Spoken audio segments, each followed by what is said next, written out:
ઉરી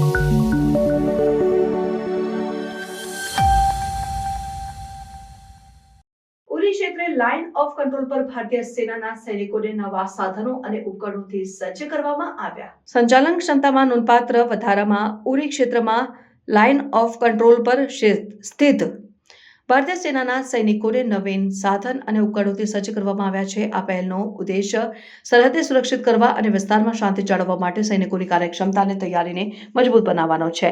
નવી ઉપકરણોમાં અદ્યતન સંચાર સાધનો, રક્ષણાત્મક સાધનો અને નિરીક્ષણ ટેકનોલોજીનો સમાવેશ થાય છે, જે સૈનિકોને પડકારજનક ભૂમિમાં વધુ અસરકારક રીતે કાર્ય કરવાની સુવિધા આપશે.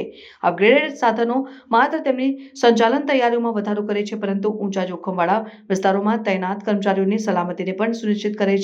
સૈન્ય અધિકારીઓએ સુરક્ષા પડકારોને પહોંચી વળવા માટે બળોને આધુનિક બનાવવાની મહત્વતા પર ભાર મૂક્યો અને અદ્યતન સાધનોની રજૂઆત ભારતીય સેના દ્વારા તેના સૈનિકોની સુરક્ષા સુનિશ્ચિત કરવા અને સરહદ પરની સંભવિત ખતરા સામે અસરકારક રીતે પ્રતિક્રિયા આપવા માટેની પ્રતિબદ્ધતાને દર્શાવે છે. જ્યારે પ્રદેશમાં તણાવ ચાલુ છે, ત્યારે ભારતીય સેનાની વધારાની ક્ષમતા સ્થિરતા જાળવવામાં અને કોઈપણ શત્રુ પ્રવૃત્તિઓને રોકવામાં સફળતાપૂર્ણ ભૂમિકા ભજવવાની અપેક્ષા છે. આ સક્રિય અભિગમ રાષ્ટ્રના હિતોને સુરક્ષિત કરવાની અને એલઓસી પર શાંતિ સુનિશ્ચિત કરવાની સેનાની સમર્પણતા દર્શાવે છે.